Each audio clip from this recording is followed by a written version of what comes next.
So, shame is an ever present emotion within us and is usually the least understood in terms of our mental health, our triggers, even how we think. We often think when we're triggered or we're stuck, you might have a realization sometimes that's like, this is just who I am, right? And it most likely isn't just who you are. If you grew up in childhood trauma or relate to having PTSD or CPTSD, shame somewhere along in your history, like mine, really got amped up to the point that we're so used to it. And society is also pretty slow to understand things like shame, so it's not just you struggling with it. If we can understand shame as a basic human emotion, as well as how shame gets like turned up and amplified in an abusive family system, which is what my work is about as an educator on childhood trauma, we can connect the dots and be less ruled by a lot of unnecessary intense shame that we experience. And it's really freeing to not be ruled by shame. And shame can be elusive and really normalized, again, like in society and with ourselves, to the point that we don't intimately know it is shame, but we suffer from the lack of psychoeducation about it, which is what the video is about. And I'd like you to consider to leave a comment right now about what you think is one of your biggest sources of shame or shame issues, or how you get triggered to shame in the reaction, and kind of see if that what you're describing is going to pop up on this list later. You're probably also going to be helping somebody by naming the shame and leaving the comment. So I think it would be great if we could just get by with much less shame, like feel a healthy amount of shame about accidentally leaving some trash at a campsite or something, and not go to a shame hole or feel like we're a terrible person or that we're solely responsible for dooming the planet. That would be nice to just make it so much smaller, to not wake up in the middle of the night convinced that we're going to get fired because we said a cringy bad pun at a work meeting that day. If you relate to that, you'll know what I mean. So what is shame? I believe shame is relevant to everything about our mental health, attachment styles, people-pleasing, fight responses, fawn responses, how we cope, how we react. Shame is like the liquid of a soup. It's like the broth in which our childhood trauma issues and symptoms float around like little alphabet pastas. And I know I totally just dated myself there. Here's what I mean, and I'll reframe this in terms of common triggers with CPTSD from childhood trauma. And yes, this looks silly, but just stay with me. Shame is the undercurrent. It's the vehicle. It's the fuel to many of these issues. Here's what I mean. We can say dissociate from making a social mistake, like at a party or something, and then our early shame pops up and says that we're an idiot for saying something wasn't really that funny in a group or something, an intense shame reaction. We can have an anxious, preoccupied attachment style for not being loved or being seen by an aloof parent, and our early shame says that we're not worthwhile. We can be hypervigilant about being abandoned or being made fun of or teased because we can't tolerate the earlier shame of those things to be happening again in the present. Raise your hand out there if you are highly prickly to feedback. I'm not saying feedback is easy or a good time, but it might be the most intense way you get triggered. Feedback is like marinating in this shame broth. We can be depressed about not having the right career or ability to manage the world or hit milestones that others seem to be able to. And an early family message of being defective is also play in terms of our early shame. We can have intense anxiety about not being good enough with our peers or in general, and haven't yet connected that anxiety to the shame of, say, being neglected by an apathetic or unavailable parent.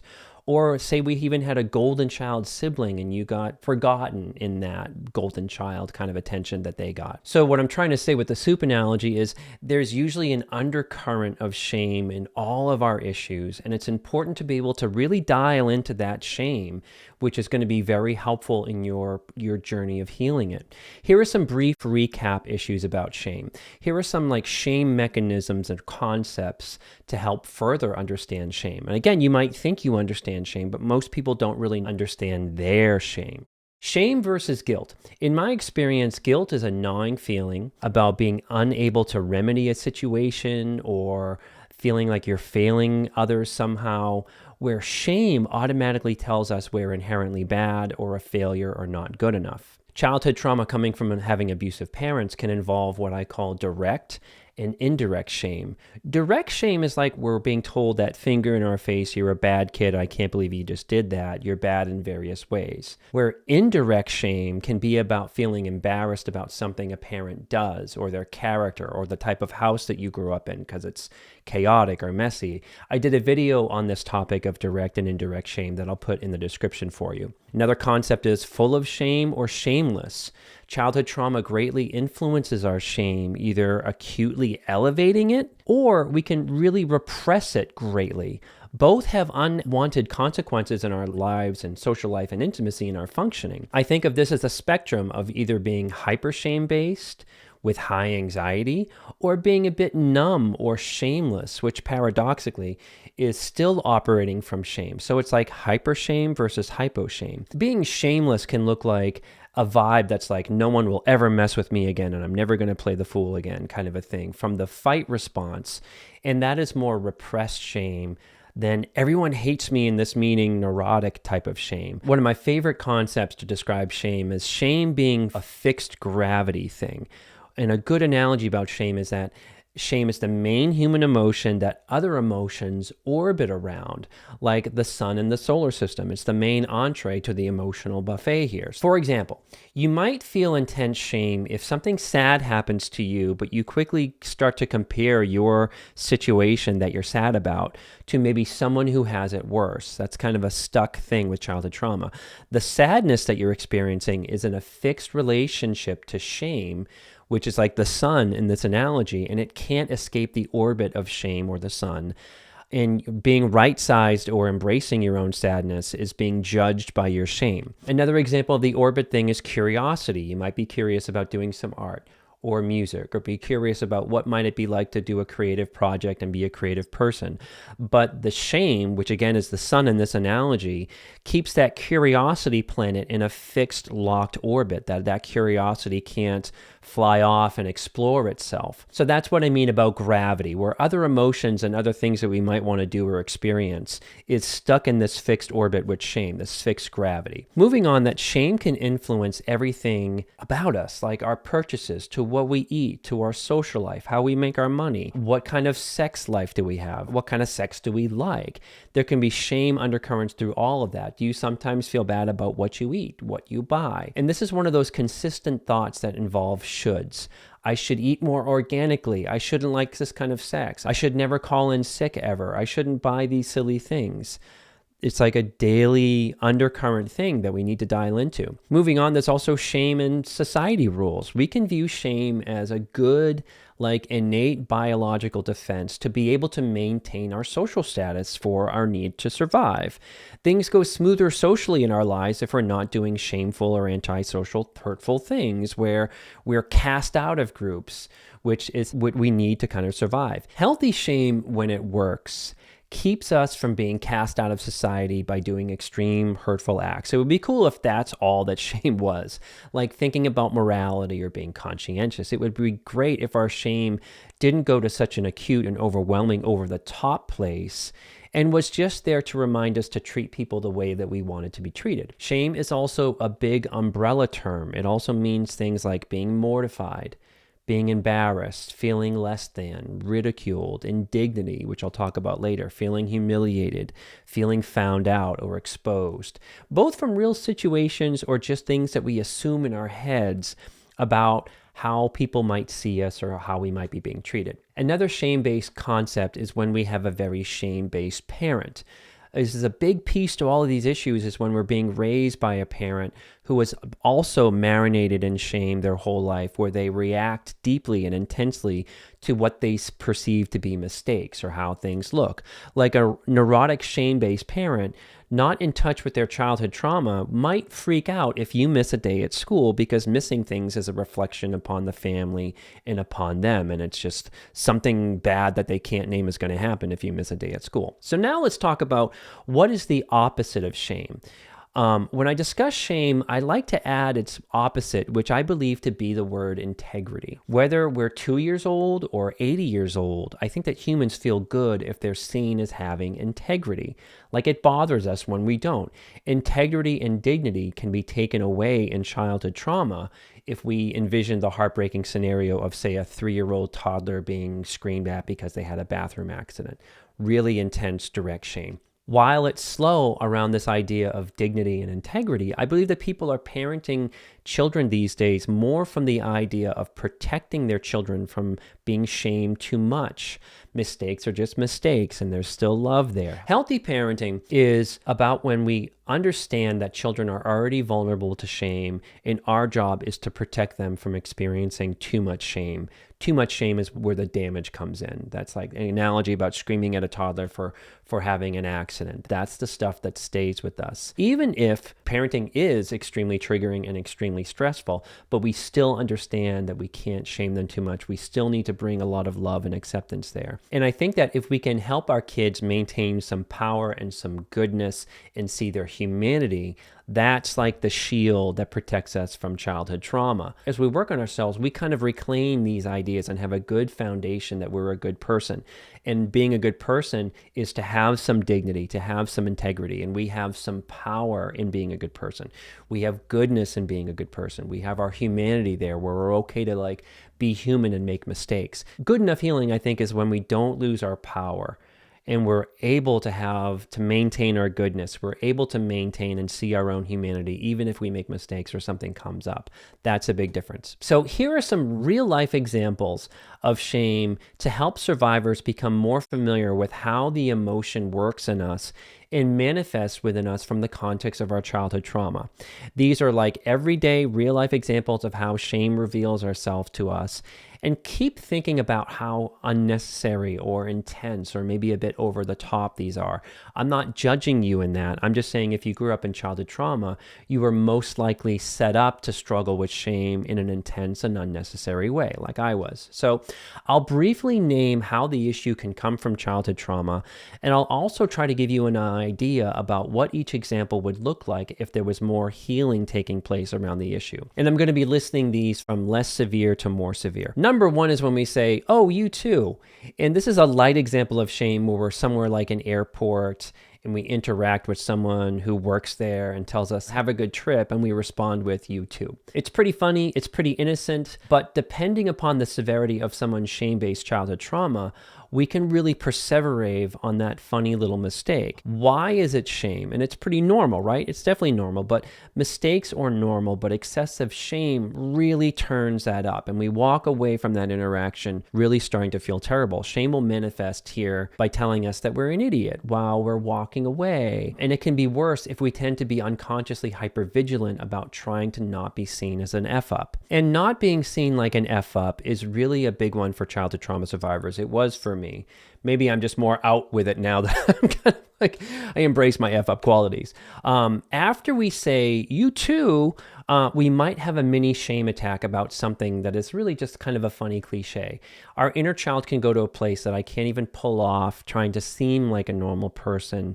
And that's a really big, intense shame-based thought. This shame example can come from your childhood as having a strategy of having to hide how we feel about ourselves, having to hide what goes on at home, having to hide being told that we're a terrible kid. So we can go into schools as little kids and try to just pretend to be perfect. And then when something like a mistake, like a simple, innocent mistake like this comes up, we can feel exposed and I can't even keep it together kind of a thing. Healing the shame on a deeper level with this one can just being able to see the humor in making a mistake and feeling that you're terrible somehow. Healing is also going to allowing ourselves the grace to simply being human.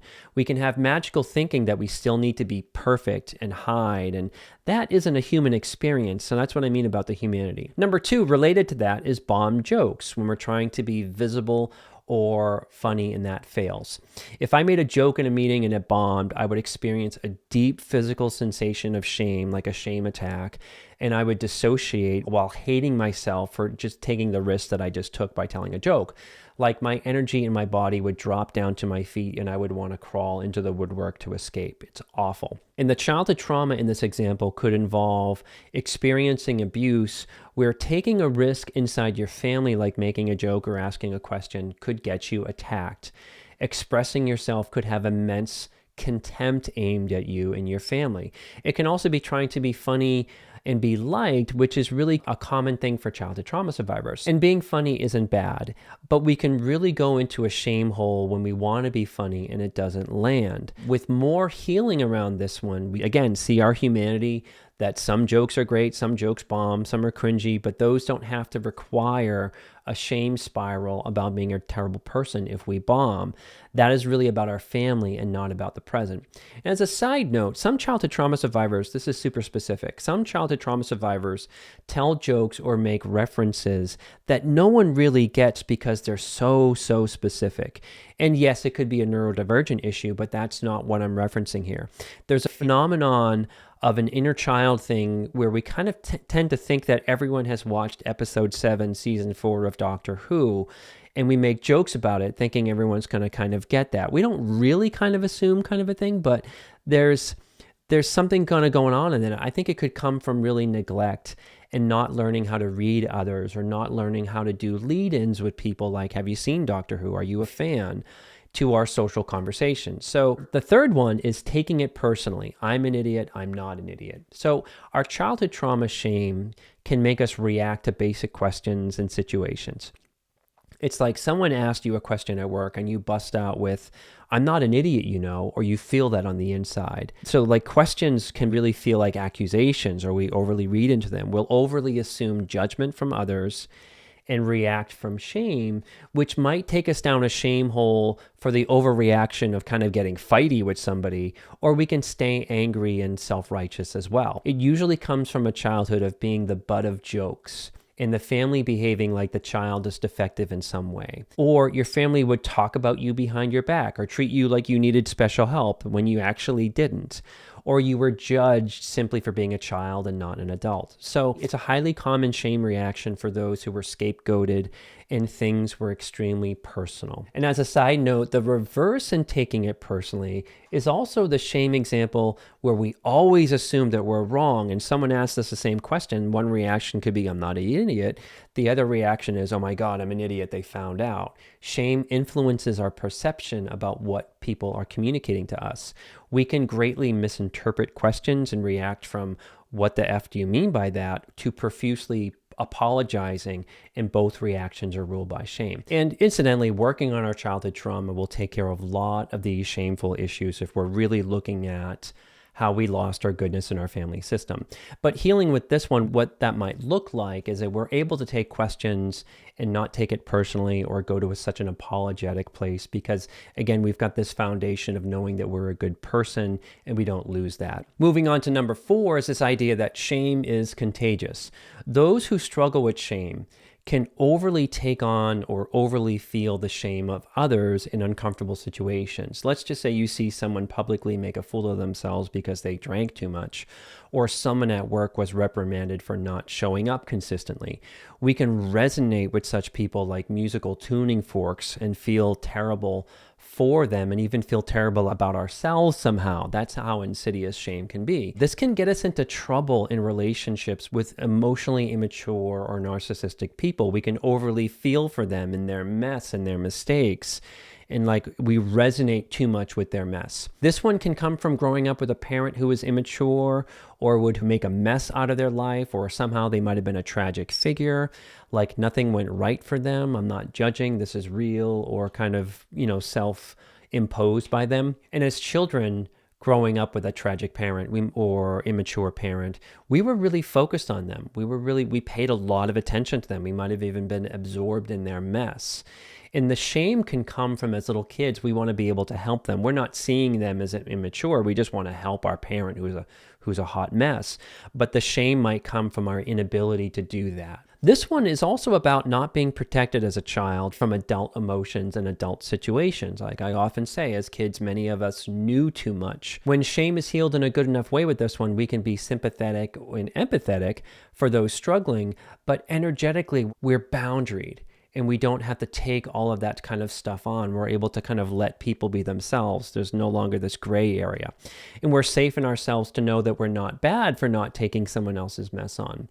What needs to get healed in this one, and I'll talk about later, is we can feel like we're cold or we're narcissistic for not taking on someone else's mess or shame-based situations of others and not helping them. Number 5 is, I can't be like them. Related to the last one, I think childhood trauma survivors, most of our psychic energy about how we are in the world is about trying to not be like one or both of our parents. You might feel intense shame if you say no to someone, like in that last example, if you had an uncaring or unempathic parent who was all about themselves. You might feel intense shame if you forgot your wallet at lunch and a friend covers you. And that shame might be about having a parent who was entitled and took advantage of others, and being taken care of by a friend in that moment is intensely shaming or uncomfortable for you. You might feel some shame if things get a little bit messy in your apartment, or if you feel emotionally messy, if you had a parent who struggled with things like hoarding or having extremely poor mental health. So we can overly compensate in different ways to not seem like an abusive, unempathic, toxic parent. We can overly feel for others for not wanting to seem like an aloof, narcissistic, abusive parent. We can put a lot of energy into trying to not be a certain way in the world, which is childhood trauma-based shame in these examples. Healing this one looks like embracing on a deep level that we're not our parents who behaved either shamelessly or had too much shame. We've separated from them through doing some work, and we know the difference of who we are as opposed to who they were or are. I think with this one as kids, we can feel like an accomplice to the parental dysfunction, which creates a deep sense of shame. And healing is about recognizing that we didn't ask to be part of any of that, their mess, and the shame belongs to the parents who had the responsibility for it, or their lives, or what was going on, not us as little kids. This is especially true if you grew up with addicted parents or parents who struggled with mental health issues or mentally off parents. So moving on to number 6 is what I'm calling pressured peers. Pressured peers is just what I'm creatively calling for the shame of feeling like you're not as accomplished or up to speed in life as other people your age. It's actually a great source of depression for people. We can feel intense, ongoing shame to see people our age to be able to do things like buy a house, have a career that's fulfilling, be social in a way that they might want to, be accomplished, be skilled, or even have kids. So this can be, and doesn't always have to be, an issue with childhood trauma. It can be about societal pressure to kind of like hurry up and die or hurry up in age. There's a thing in society that does that. Got to get the degree, the house, the spouse, the kids, the career, and then at 70, you can just chill. Although with childhood trauma-based shame from CPTSD, there's a tendency to bloom later in life that I find, which I think is actually better. And I'm biased because I bloomed much later in life than my high school peers. But the shame here is about situations such as not having a partnership when your peers have long since been in long-term relationships or married. The shame here tells us that society's standards are benchmarks to our worthiness. The benchmarks aren't shameful unto themselves, but for survivors of childhood trauma, intimacy and careers or being in the world seamlessly like others can be is a complicated thing that we have to kind of work towards or do work around. And a highly common childhood trauma issue is not wanting to have children for fear of harming them in the way that we were harmed, or not feeling confident to be able to get them what they need. That is both kind of a setup from our own childhood, but I also think it's kind of a noble decision of you're kind of protecting society from the same old stuff, which is, I believe, to be noble. And I know this is a deep, deep personal issue for people, so I don't mean to kind of speak lightly to it or go too fast. When this is healed, we can accept and embrace late blooming or our choices in life and our decisions, and it doesn't have to be such a heartbreaking comparison. Healing this can also look like doing some grief work around the time that we actually lost in bad relationships or the wrong careers or struggling with our mental health. Again, we were set up to not be on the level of our peers because of what happened to us as children, and also due to all the energy we spent struggling with the trauma as we were going through adult life and development. The reverse of this issue is, this also happens for childhood trauma survivors, is that they approach all of those benchmarks with an intensity. I have to do this. This is what's going to make me worthy to have the house, the spouse, the kids, the career. But they're not present for any of it, which is sort of like the opposite of what I just described. With this idea of pressured peers, the benchmarks, the career, the house, the kids, they become evidence that we're defective. And a toxic family can also be pointing that out to us. When are you going to have kids? When are you going to do the thing? Can definitely parrot that narrative. A great source, again, of depression is how we compare ourselves to our peers. And I've done everything late in my life compared to the people that I graduated high school with, career, relationships, children. And I think it's more enjoyable to actually bloom late. And again, I think a great big source of depression is how we compare ourselves to peers. I've done everything late in my life compared to those who I graduated high school with. I got to my career late, my relationships late. I got to have children late. And I think it's more enjoyable to actually bloom late, to be more present when we are actually doing these things we want in life. Number 7 is what I'm calling enough is enough, traditional grip. So I've been playing drums since I was 11 years old. And for most of my time, most of my life, I've had this shame ghost kind of following since I started playing, about that I've never learned something called traditional grip. Traditional grip is in your left hand or your non-dominant hand. Actually, you play the drum like this, and your other hand plays like this. It's like an old marching band kind of a thing. I learned match grip, which was kind of easier for me at the time, and I never learned traditional grip. I'm a decent drummer who doesn't need or want to play situations where traditional grip would be really handy, such as marching band or jazz or fast fusion or anything like that. To my inner child for years, there was this, yeah, you might be a recorded drummer and people might want to seek you out to have you play in their band, but you never learned traditional grip. So shame tells us that you might, say, be a badass accountant who uses spreadsheets, or you're doing bookkeeping and you really know your but there's still this nagging feeling that's like, yeah, but you never learned how to do pivot tables. Wah, wah, this kind of really this bummer kind of feeling that we're criticizing ourselves. And therefore, because you didn't learn pivot tables or traditional grip, that you're a fraud at what you're doing. The shame also makes good enough benchmarks movable. You master pivot tables, or if I mastered traditional grip, there'd be some other impossible standard where shame might say, yeah, you learned pivot tables, but you don't know how to code. So not good enough or enough is an exhausting form of shame, where you might be an amazing artist who thinks that they suck because they never learned how to do watercolors, even though you hate watercolors, like that kind of a thing. So where this comes from in childhood, I think it comes from being raised by a highly critical or miserable parents who had off expectations or were full of shame themselves. You might have been taught that someone is always going to be better, or greatness or worth or being good enough is for other people, not you guys. Like, you'll never measure up. The family or parent could have also sabotaged things because you or they didn't meet possible Olympic or Pulitzer Prize or Grammy-based kind of expectations. Like, it's magical thinking and weird expectations. Kids can also come up with unreasonable expectations on themselves, or tell themselves that they won't be loved or liked like their best friend is unless they learn how to do something that they can do, the cartwheel or play whatever.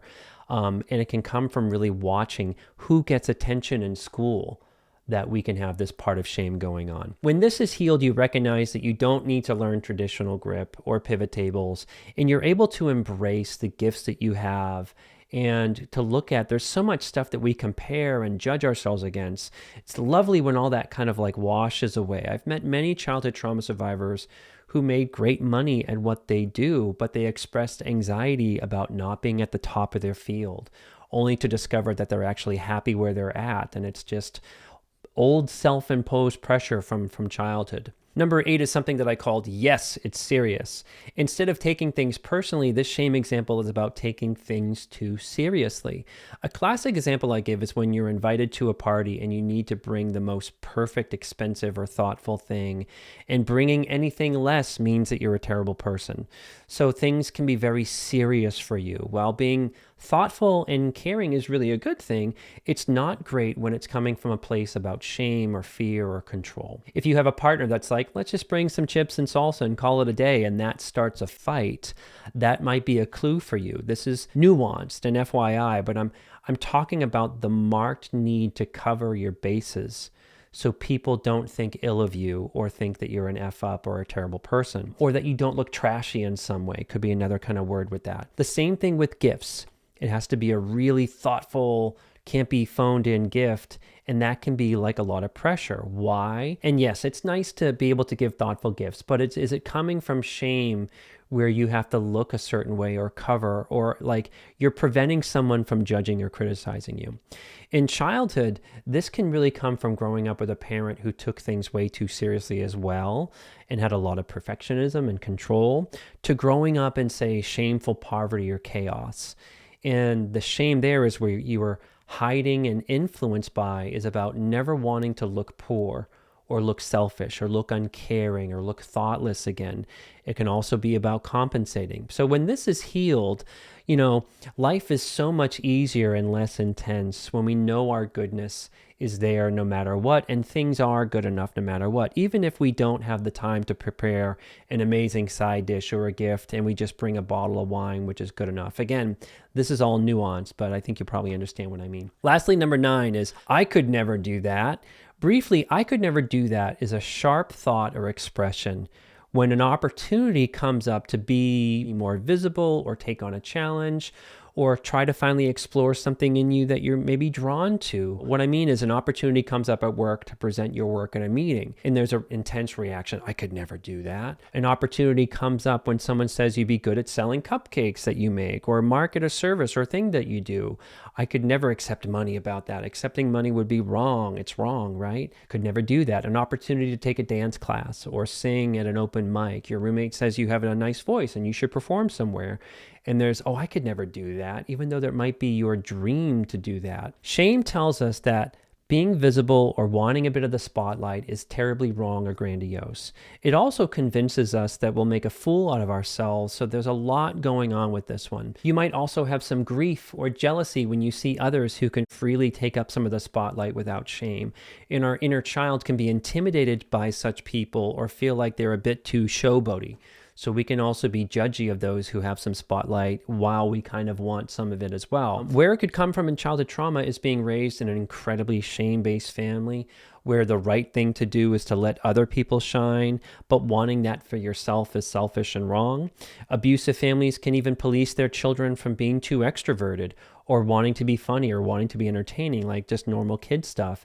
And it's like the family can beat you into humility, which wrecks vulnerability. We can also be ridiculed by a family for wanting to share ourselves in some way. Children are naturally like, look what I can do, like cartwheels, drawings, whatever. That's like a healthy developmental way to be seen and be mirrored in the world.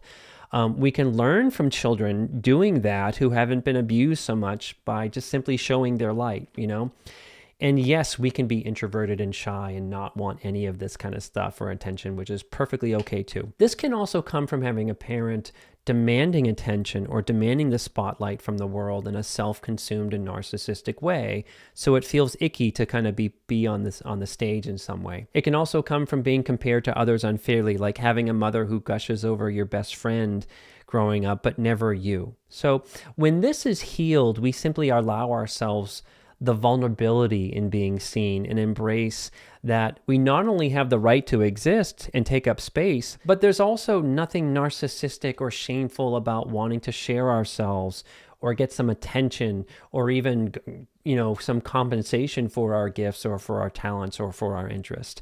And getting unstuck is so freeing in this kind of shame that's around shooting ourselves down. So how to work on shame. If you're interested in doing some work on shame pertaining to any of these issues, I have a course called Toxic Shame and Childhood Trauma.